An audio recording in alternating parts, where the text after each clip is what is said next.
Times today's হেডলাইন্সে সবাইকে স্বাগত জানাচ্ছি। আমি মাহফুজুল্লাহ বাবু। ত্রয়োদশ জাতীয় সংসদ নির্বাচনটা তুলনামূলক অনেক বেশ শান্তিপূর্ণভাবেই অনুষ্ঠিত হয়েছে, কিন্তু নির্বাচনের পরে কিন্তু দেশের বিভিন্ন জেলা থেকে আপনার সহিংসতার খবর পাওয়া যাচ্ছে।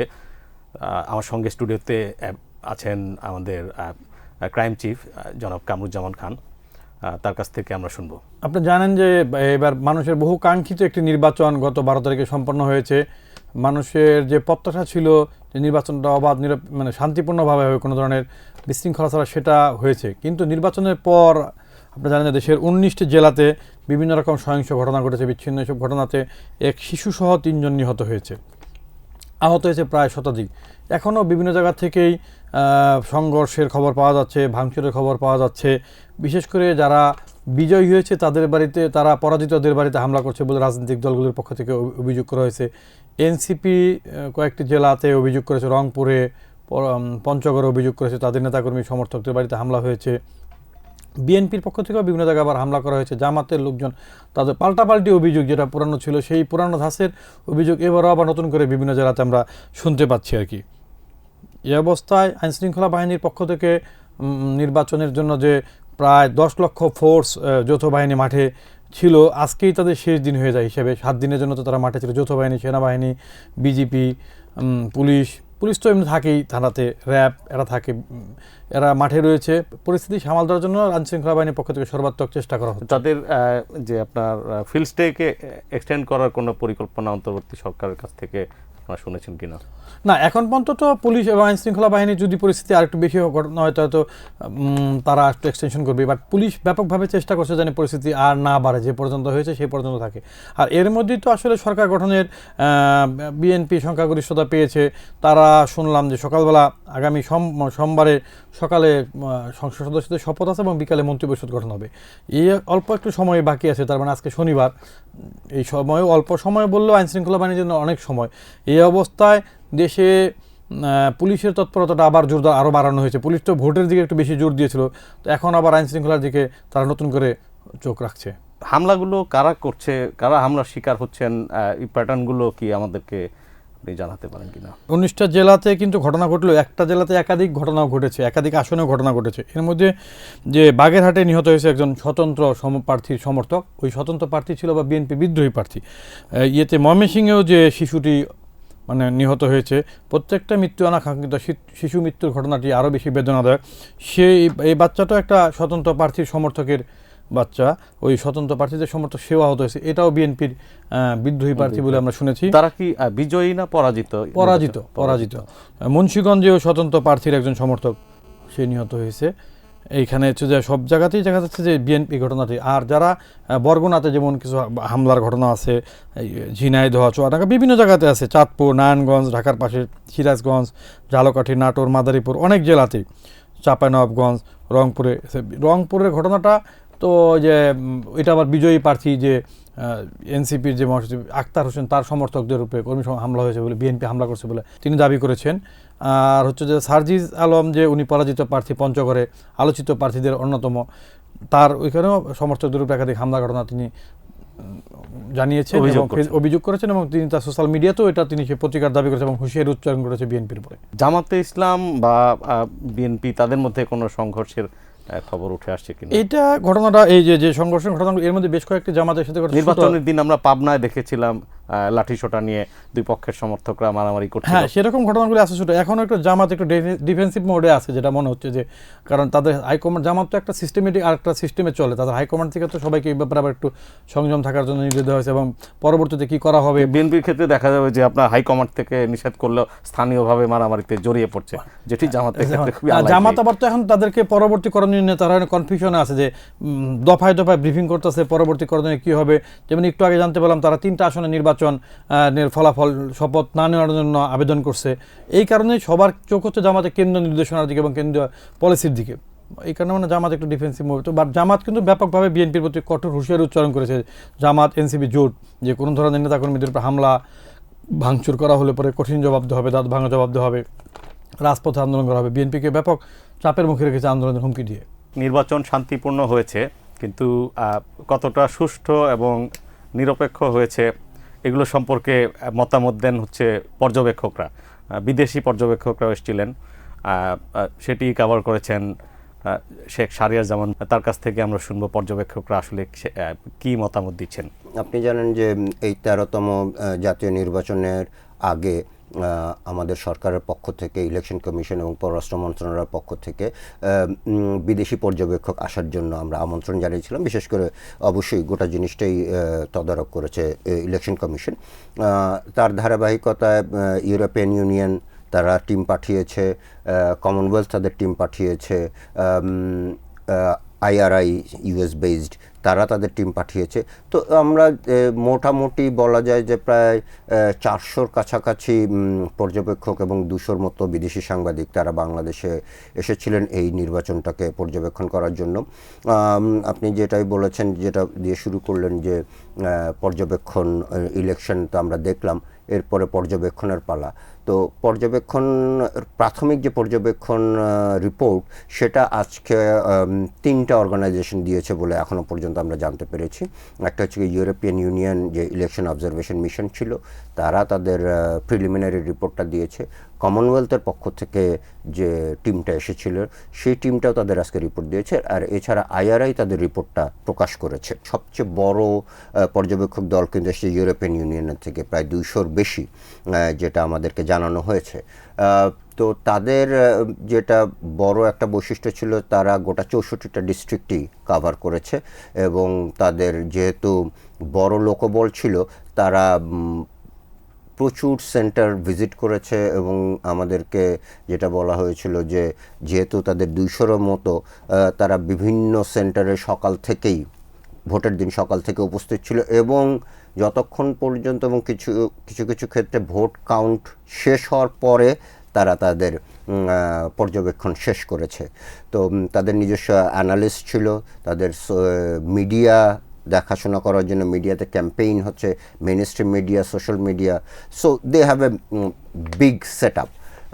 তারা তাদের প্রথম প্রেস কনফারেন্সটা করেছে এবং মোটা দাগে যেই প্রেস কনফারেন্সগুলোতে এবং রিপোর্টগুলোতে উঠে এসছে কয়েকটা শব্দ: acceptable, peaceful, orderly and transparent. এই শব্দগুলো মোটামুটি সব, এ হয়তো বা 2টো বলেছে, এ 3টা বলেছে, এরকমভাবে সব অবজারভাররাই কিন্তু এটা বলেছে, প্রত্যেকেই। একটা কনসার্নের জায়গা তারা সবাই যেটা বলেছে যে একটা তো গেল, এটা হচ্ছে কি ইলেকশন কন্ডাক্টের বিষয়। তারা ইলেকশন কন্ডাক্ট নিয়ে কোনো কিছু বিচ্ছিন্ন কয়েকটা ঘটনার কথা তারা মেনশন করেছে, তবে তারা মোটা দাগে যেটা বললাম অ্যাকসেপ্টেবল ইলেকশনের কথা বলেছে। কিন্তু একটা এরিয়াতে তারা একটা বড় কনসার্ন এক্সপ্রেস করেছে, যে পার্টিসিপেশন অফ ওমেন।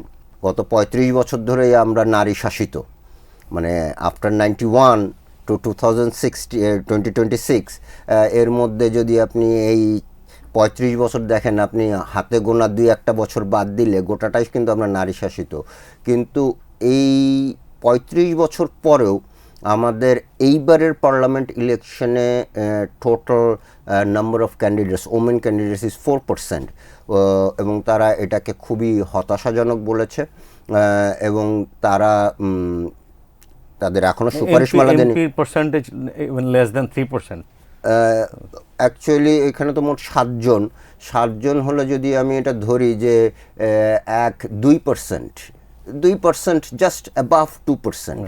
সো ওইটাতেও তো একটা হতাশা রয়েছে, কিন্তু পার্টিসিপেশনই নাই। এবং সেই জন্য তারা যেটাকে বলছে পুরুষতান্ত্রিক সমাজ ব্যবস্থা বা বুলিং করা, এই সমস্ত বিভিন্ন জিনিসগুলোকে তারা পয়েন্ট আউট করেছে এবং তারা এখনও রেকমেন্ডেশনটা, ফুল সেট অফ রেকমেন্ডেশন তারা এখনও দেয়নি। তবে তারা ইঙ্গিত দিয়েছে যে তারা আপকামিং গভর্নমেন্ট যে হবে তাকে একটা সুপারিশ করবে যে ওমেন পার্টিসিপেশনটা যেন তারা বাড়ানোর ক্ষেত্রে মনোযোগী হয়। আর অন্যান্য যে জিনিসগুলো রয়েছে, যে রিফর্মের ব্যাপারটা এসেছে, জুলাই রিফর্মের বিষয়ে তারা তাগাদা দিয়েছে যে এটা যেন শেষ হয় বা শেষ করার চেষ্টা করা হয়।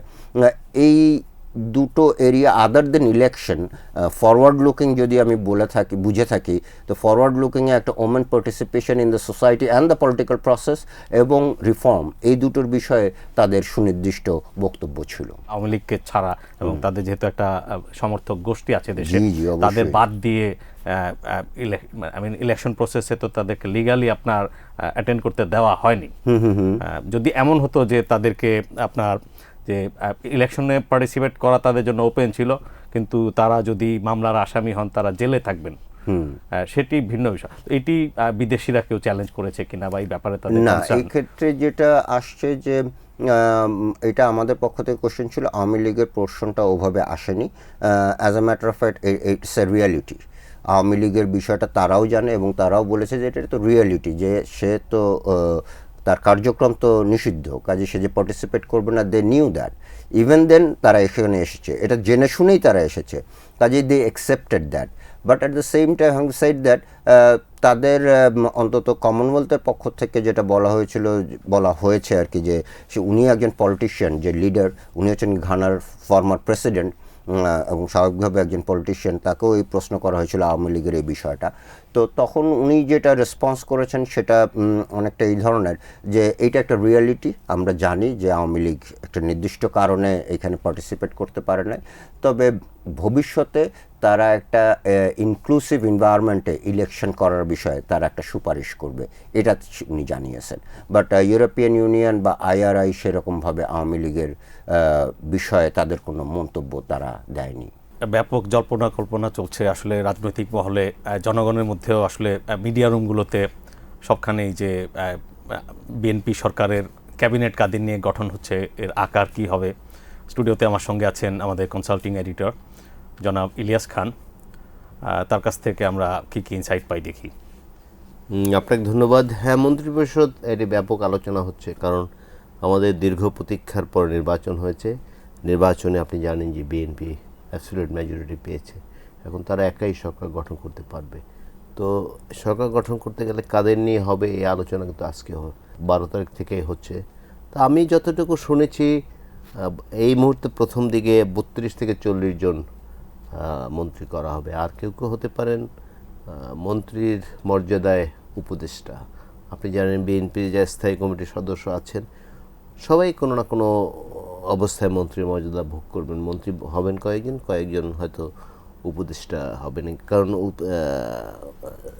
দুজন আছেন যারা এমপি নির্বাচিত হন নাই, অন্যরা কিন্তু এমপি নির্বাচিত হয়েছেন যারা স্থায়ী কমিটির সদস্য আছেন। তো এবারে আরেকটি বিষয় হচ্ছে প্রবীণ নবীনের সমন্বয়ে মন্ত্রিপরিষদ গঠিত হবে, এটা জনাব তারেক রহমানের তার প্ল্যান আমরা যতটুকু শুনেছি, এবং তিনি এখন গ্রাউন্ড ওয়ার্ক করছেন, সবার বায়োডাটা নিয়ে তিনি দেখছেন কার কী পারফরমেন্স কেমন ছিল, এবং তিনি তো জানেনই যারা এতদিন যারা রাজনীতি করেছেন তাদের পারফরমেন্স কেমন ছিল। রাজনৈতিক পারফরমেন্স দেখেও কিন্তু বোঝা যায় মন্ত্রী হিসেবে তিনি কেমন হবেন। তো আমরা এখন এটি শুনছি, এবং অনেকে আছেন যারা বিএনপির 2001 থেকে 2006 যে মন্ত্রিপরিষদ ছিল সেখানেও যারা ছিলেন তাদেরও অনেকে থাকবেন। যারা এমপি আইদার নির্বাচন করেননি বা আপনার দল থেকে তাদের হয়তো নমিনেশন দেওয়া হয়নি বা কেউ পাস করেননি, টেকনোক্রেট কোটায় একটা পার্সেন্টেজ 10% সোফার 10% হওয়ার সুযোগ আছে। আপনি তো জানেন যদি 50 জন মন্ত্রী হন তাহলে 5 জন পাবে, এরকম আর কি। বাট আরেকটি বিষয় এবার আছে, আপনি জানেন যে সংবিধান যে সংশোধন করা হচ্ছে বা হবে, বা জুলাই চার্টার যেটি রয়েছে সেটি কিন্তু আপার হাউজে আছে। সুতরাং আপার হাউজেও কিছু মানুষ দিয়ে তাদের কিন্তু তুষ্ট করা যাবে। সবাই যে মন্ত্রীর জন্য দৌড়বে তা কিন্তু না, এই সুযোগটি এবার আছে। আর এবার জনাব তারেক রহমান তিনি কিন্তু একটি ভিন্ন ধর্মী মন্ত্রিপরিষদ গঠন করতে চান, কারণ তিনি যখন দেশের বাইরে ছিলেন, নির্বাসিত জীবন কাটিয়েছেন 17 বছর, বাংলাদেশের কোথায় সংকট উত্তরণের রাস্তা কি, এসব নিয়ে তিনি ব্যাপক পড়াশোনা করেছেন আমরা যতটুকু জানি, এবং তার হোমওয়ার্ক সব করা আছে। তো এগুলো যাতে উত্তরণ ঘটাতে পারেন, যাতে মন্ত্রিপরিষদ ভালো করতে পারে, কারণ তার মনে একটা দৃঢ় বিশ্বাস আছে, যে তার মনে কি আমাদের মনেও আছে, যে মন্ত্রী পরিষদটি হবে, মন্ত্রী হওয়ার জন্য শুধু মন্ত্রী না, দেশের জন্য যাতে কিছু করতে পারে সেই চেষ্টা যারা করতে পারবে বা যারা করবে তাদেরকে তিনি মন্ত্রী বানাবে এবং তিনি একটি ভালো বাংলাদেশ উপহার দিতে চান। কারণ আগামী দিনে বাংলাদেশ কিন্তু গত 54 বছরে বাংলাদেশ যেভাবে ছিল সেরকম হবে না আমি আশা করি। কারণ ক্ষমতার বহু চ্যালেঞ্জ রয়েছে, সরকারের সামনেও অনেকগুলো চ্যালেঞ্জ রয়েছে। ধরুন সুশাসনের চ্যালেঞ্জ রয়েছে, সুশাসন কিন্তু দীর্ঘদিন আমাদের এখানে ছিল না। তারপর ধরুন অর্থনৈতিক ক্ষেত্র সেটি কিন্তু একদম ভেঙে পড়েছে, প্রচুর টাকা লুটপাট হয়েছে, ব্যাংক দখল হয়েছে, তারপরে ইন্স্যুরেন্স, আর্থিক প্রতিষ্ঠান অনেক দখল হয়েছে, অনেক গায়ের জন্য মালিকানা চেঞ্জ করে নেওয়া হয়েছে। সুতরাং একটি ভঙ্গুর অবস্থা, কিন্তু সেই অবস্থাটি যিনি সামাল দিতে পারবেন এবং সামনের দিকে এগিয়ে যেতে পারবেন তাদেরকে তিনি অর্থমন্ত্রীর দায়িত্বে ধরুন আমি একটা উদাহরণ দিলাম। তারপর ধরুন পররাষ্ট্রনীতি, আগে কিন্তু গত 15.5 বছর পররাষ্ট্রনীতির মূল লক্ষ্য ছিল ভারতের সাথে সম্পর্ক ভালো রাখা। বাট এবার জনাব তারেক রহমান তিনি আজকেও বলেছেন আমরা চাই যে বাংলাদেশের মানুষ যেটা চায় আমরা সেইভাবে পররাষ্ট্রনীতি প্রণয়ন করব। এবং আপনি তো জানেন সবাই আমাদের বন্ধুকে শত্রু না, এটি কিন্তু আমাদের বেসিক পররাষ্ট্রনীতি। সেই ক্ষেত্রে ধরুন এর আগে যখন বেগম খালেদা জিয়া ছিলেন তিনি ইস্ট লুক এই নীতি নিয়েছিলেন, জাপান, সাউথ কোরিয়া বা এইসব দেশগুলো আছে তাদের সাথে সম্পর্ক ভালো করেছিলেন। তো এবারও নতুন কিছু জনাব তারেক রহমান করতে চান, তিনি কিছু সিগনেচার স্টেপ নিতে চান যেটা করলে দেশের পররাষ্ট্রনীতি আরও দৃঢ় হয় এবং পুরো বিশ্বের সঙ্গে। বাট এতে একটি সংকট রয়েছে, কারণ আপনি জানেন যে ভারত, চায়না, আমেরিকা এই যে 3 বড় প্লেয়ার, এদের মধ্যে কিন্তু কেমিস্ট্রি ঠিক করা, ক্ষমতার ভারসাম্য ঠিক রাখা এটি কিন্তু অনেক জটিল লড়াই। এবং তিনি এটি সামাল দিতে কিন্তু একদম দক্ষ পররাষ্ট্রমন্ত্রী লাগবে বলে আমি মনে করি। এবং পররাষ্ট্রমন্ত্রীর মধ্যে কয়েকজনের নাম শোনা যাচ্ছে, কনফার্ম না হওয়ার আগে এখানে আমি বলতে চাই না। বাট না, তবু এমনিতে দর্শকদের তো একটা আগ্রহ থাকে। আমি শুনেছি যে পররাষ্ট্রমন্ত্রী জনাব আমির খসরু মাহমুদ চৌধুরী তার কিন্তু হওয়ার একটা সম্ভাবনা আছে এবং এটি বাজারে প্রচুর স্পেকুলেশন আছে। এবং তারেক রহমান যে প্রেস কনফারেন্সটি করেছেন সেখানে কিছু প্রশ্নের উত্তর কিন্তু জনাব আমির খসরু মাহমুদ দিয়েছেন এবং এটি অনেকেই ধারণা করেছে। আমরা অনুষ্ঠানের পর, সাংবাদিক সম্মেলনের পর আমরা আলাপ করছিলাম, এটি ওনার একটা মেসেজ।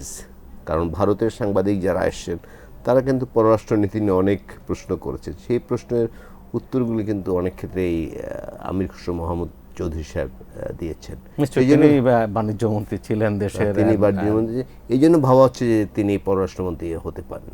লন্ডনে আমরা যতটুকু জানি যে বিভিন্ন বিষয়ভিত্তিক এক্সপার্টদের সঙ্গে মিস্টার তারেক রহমান তিনি সময় দিয়েছেন, তাদের ঘন্টার পর ঘন্টা তাদের কাছ থেকে অনেক আগে থেকেই।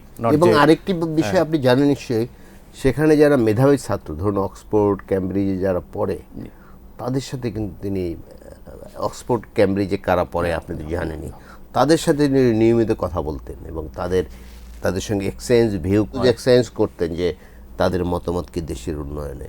তো সেই আলোকে তিনি দেশটা সাজাতে চান। যদি আমাদের সমস্যার অন্ত নেই, আমাদের নানা সংকট রয়েছে, বাট এই সংকটের মধ্য থেকেও দেশটিকে সামনের দিকে এগিয়ে নিতে হবে।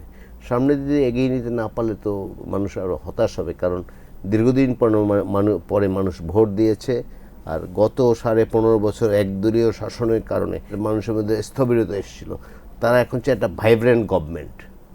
শুধু আমি ভারতের সাথে সম্পর্ক রাখলাম, অন্য কোনো দেশের সাথে সম্পর্ক রাখলাম না, দেশের স্বার্থ আমি অনেক ক্ষেত্রে জলাঞ্জলি দিলাম, এগুলো কিন্তু বিশেষ করে এই যে তরুণ প্রজন্ম তারা দেখতে চায় না। তারা কিন্তু আমাদের প্রতিবেশীর সঙ্গে চোখে চোখ রেখে কথা বলতে চায় যে উইন উইন সিচুয়েশন থাকবে।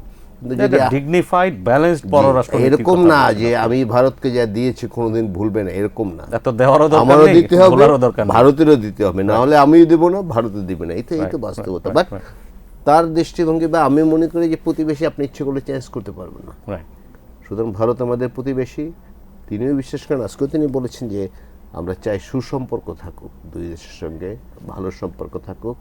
এবং আরেকটি কথা তো আমি শুরুতেই বলেছি যে এটা খুব একটু challenging. Bharat, China, America, Pakistan এই অঞ্চলে যারা প্লেয়ার আছে আমেরিকা বাদে, তারা কিন্তু এখানে যেমন একসময় বলা হতো যে দিল্লির চোখ দিয়ে আমেরিকা বাংলাদেশকে দেখেন, আগামী দিনে হয়তো সেটি হবে না।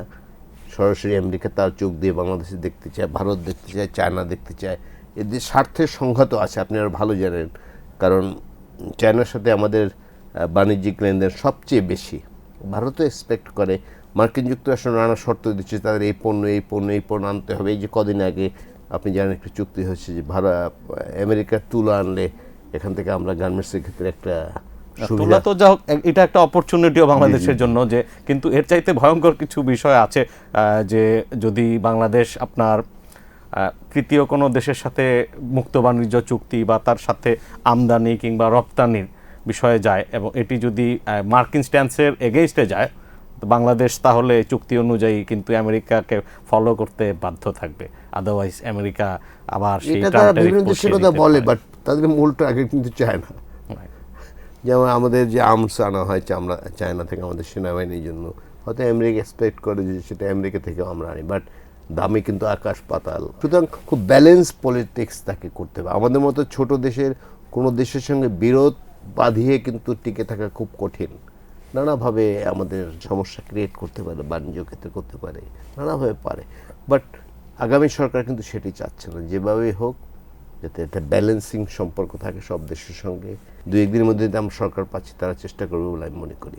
আমরা আগেও দেখেছি যে অনেক বিষয়ভিত্তিক এক্সপার্টদেরকে শুরুতে অনেক ওয়েলকাম করা হয়, পরবর্তীতে তাদের যে সায়েন্টিফিক ওপিনিয়ন এগুলোকে কমপ্লিটলি ইগনোর করে আপনার দেশ চালানো হয়, প্রকল্প নেওয়া হয়। রাজনীতিবিদরা তাদের মতো করে সেটি চালাতে একটা চায়। পর্যায়ে করেন এবং কেন করেন সেটি আমরা দেখেছি। এখন কি এই জায়গায় পরিবর্তন আসলে শেষ পর্যন্ত আসবে কিনা? আমি আশা বলা হয় যে বিরোধী দলে থাকতে আচরণ হয় একরকম, আমি সরকারে আশা গেলে করতে আরেক রকম চাই হয়। এটি হবে। কারণ আপনি দেখুন, তিনি যে রক্ত বহন করছেন জনাব তারেক রহমান, তার পিতা সম্পর্কে আপনি জানেন, শহীদ রাষ্ট্রপতি জিয়াউর রহমান। তিনি কিন্তু তার মন্ত্রী পরিষদে দলমত নির্বিশেষে, যেমন BM আব্বাস, তিনি ছিলেন পানি বিশেষজ্ঞ, তাকে কিন্তু নিয়ে এসেছেন। তিনি কিন্তু কোনো রাজনীতি করতেন না। তো এরকম তিনি কিন্তু সমাজে যে ক্রিম লোকগুলো তার সঙ্গে নিয়ে এসেছিলেন। আমি আশা করতে চাই, আমি একটু আশাবাদ ব্যক্ত করি, দেশকে যদি সামনের দিকে আগাতে হয় তাহলে কিন্তু যেন তারেক রহমান, তাকেও কিন্তু দেশের যে ক্রিম লোকগুলো, যারা যে জিনিসটা যিনি বোঝেন, তাকেই তার স্থানে বসানো উচিত। এবং সেটি যদি বসে তাহলে কিন্তু আমরা সব ক্ষেত্রেই আমার একরকম রাজনীতিবিদদের বসাতে হবে, বিষয়টি কিন্তু তা না। আমরা যদি এরকম এক্সপার্টদের নিয়ে আসতে পারি, বিএনপি যদি এক্সপার্ট নিয়ে আসে, তারা ভালো ফল পাবে। এবং আমাদের যে প্রত্যাশা দীর্ঘদিনের, যে বাংলাদেশটি একটু সামনের দিকে এগো, সেই প্রত্যাশা আমাদের পূরণ হবে। অন্তর্বর্তী সরকারের সময় একটা দীর্ঘ একরকমের বন্দি জীবন কাটিয়ে নতুন সরকার গঠনের পরে রাষ্ট্রপতি কি চেয়ারে থাকবেন কি থাকবেন না, কারণ তার মেয়াদ আসলে এখনো শেষ হয়নি। আমার সঙ্গে স্টুডিওতে আছেন আমাদের এডিটর জনাব জসিম আহমদ। একটা অ্যানালাইসিস আজকে আমরা করছি যে কনস্টিটিউশন কি বলে এবং রাষ্ট্রপতিকে সরানোর নিয়মটা কি, এবং অথবা উনি যদি নিজে ছেড়ে দিলেন। তো রাষ্ট্রপতি আমরা যেটা জানি যে উনি 2023 সালের 13 ফেব্রুয়ারিতে রাষ্ট্রপতির গেজেট নোটিফিকেশন হয়েছে, সেই হিসাবে কিন্তু ওনার আসলে 3 বছর হয়েছে। তো তারপরে ওনার মেয়াদ কিন্তু এখনও আরও 2 বছর আছে। তো এখন নতুন গভর্নমেন্ট আসলে কি চায় এইটার উপরে নির্ভর করতেছে। আমি রাষ্ট্রপতির অফিসে যোগাযোগ করে যেটা জানতে পারলাম, রাষ্ট্রপতি আসলে যদি নতুন সরকার না চায় তাহলে উনি আসলে ছেড়ে দিয়ে চলে যেতে চান সম্মানজনকভাবে। এখন প্রশ্নটা হলো আসলে বিএনপি সরকার গঠনের পরে কি করবে। মূলত এটাতে 2-3টা অপশন আছে। এখন যদি বিএনপির সংসদীয় দলের সিদ্ধান্ত অনুযায়ী তারা আগের রাষ্ট্রপতি মানে আওয়ামী লীগের নিয়োগ করা রাষ্ট্রপতি না রাখতে চায়, তাহলে একটা আছে যে তারা বলতে পারে যে রাষ্ট্রপতিকে রিকোয়েস্ট করতে পারে উনি পদত্যাগ করে ফেলতে পারেন। অথবা রাষ্ট্রপতি যদি নিজে থেকেই মনে করেন যে আমি থাকবো না, তাহলে উনি পদত্যাগ করে যাবেন। আর যদি বিএনপি সরকারের পক্ষ থেকে ওনাকে বলা হয় যে আপনি পদত্যাগ করেন, আর উনি যদি রাজি হয়ে যান, তাহলে এইটা একটা পথ। আর আরেকটা পথ হলো আসলে ইমপিচমেন্ট। তো ইমপিচমেন্টের মতো অবস্থায় বিএনপি যাবে কিনা এইটা নিয়ে আসলে বিএনপির মধ্যেই আলোচনা আছে যে আদৌ রাষ্ট্রপতি সেই পর্যন্ত বিষয়টিকে নিতে দেবেন না। উনি যদি বলার পরে, বা উনি যদি এমনও হতে পারে উনি যদি কালকে ডিসিশন নেন যে না, এরা তো আমার নিয়োগদাতা না, সো আমার নিয়োগদাতা সরকার যেহেতু নাই, আমি থাকবো না, সেই ক্ষেত্রে কি হবে, নতুন মানে উনি রিজাইন করলে, বাট ওনার কিন্তু যে কাজটা করতে হবে, শপথ পড়াতে হবে সরকারকে। তারপরে সামনে যে অধিবেশন হবে, প্রথম অধিবেশনে রাষ্ট্রপতির বক্তৃতা দেওয়া, এটা একটা রেওয়াজ। তো ওইসব করার পরে উনি যদি নিজে থেকেই মনে করেন যে আমি থাকবো না, তাহলে উনি চলে যেতে পারেন। আর যদি বিএনপি মনে করে যে, এমনও তো হইতে পারে, বিএনপি মনে করতে পারে যে হুদাই এই সব উটকো ঝামেলায় যায় লাভ কি, বা একটা সম্মানজনক সেফ জায়গায় থাকি, উনার তো আর মাত্র 2 বছর মেয়াদ আছে, 2 বছর মেয়াদ পরে উনি তো চলেই যাবে। তো এই ক্ষেত্রে আসলে মূলত হইলো নির্ভর করবে আসলে বিএনপির সংসদীয় দল কি বলে এইটার উপরে। বিএনপির ভেতরে কেউ কেউ বলছেন যে একটা যে নতুন দিনের রাজনীতি, যেটা উন্নততর গণতান্ত্রিক আচরণ, এর অংশ হিসাবে রাষ্ট্রপতিকে কন্টিনিউ করানোটা এটা একটা ভালো মেসেজ যেতে পারে। রাষ্ট্রপতি বাংলাদেশের মানে সংসদীয় গণতন্ত্রে রাষ্ট্রপতি আসলে একটা সেরেমোনিয়াল পোস্ট। রাষ্ট্রপতির আসলে শপথ পড়ানো, আমার একটা কথা খুব মনে পড়ে, প্রেসিডেন্ট শাহাবুদ্দিন আহমদ বলছিলেন যে রাষ্ট্রপতির পজিশনটা এখন এমন যে জানাজা পড়া আর মিলাদ পড়া ছাড়া আমার কোনো কাজ নাই। তো এই অবস্থায় আসলে আমরা গত 18 মাস বলি যেভাবে দেখেছি, মহামান্য রাষ্ট্রপতি মোহাম্মদ শাহাবুদ্দিন আসলে অনেকটা বন্দিজীবনী পার করেছেন। ওনার কোনো উনি কোথাও যান নাই। পরবর্তীতে যখন টাইমস অফ বাংলাদেশ একটা রাষ্ট্রপতির বন্দিজীবন নামে একটা রিপোর্ট করলো, তারপরে উনি হয়তো 1-2 বার বের হয়ে কোথাও গিয়েছেন, পাবনায় ওনার নিজের এলাকায় গেছেন। তো এখন যদি মনে করে যে বিএনপি যে, কারণ বেসিক্যালি রাষ্ট্রপতি কি করেন, প্রধানমন্ত্রীর পরামর্শ অনুযায়ী সব করেন, এর বাইরে তো ওনার কিছু করার নাই। তো এখন যদি মনে করে বিএনপি খামাখা একটা ঝামেলায় না যেয়ে ওনাকে মেয়াদ পূর্ণ করে একটা দৃষ্টান্ত স্থাপন করে, সেটা করতে পারে। আবার বিএনপির মধ্য থেকে কেউ যদি মানে বিএনপি যদি মনে করে যে না, আমাদের একটা মানে সিনিয়র কাউকে সম্মান করার জন্য একটা পজিশন খালি করে তাড়াতাড়ি ওনাকে সম্মান করবো, সেটাও বিএনপি করতে পারে। আমরা রাষ্ট্রপতির সাথে গতকালকে ফোনে কথা বলেছি, তো উনাকে এইটা আসলে আমরা প্রশ্নটা করেছিলাম যে উনি কি করবেন। উনি বললেন যে আসলে বিষয়টা এত সেন্সিটিভ, আমি কথা না বলি, এই অবস্থায় আছে আসলে। আপনাকে অসংখ্য ধন্যবাদ। ধন্যবাদ।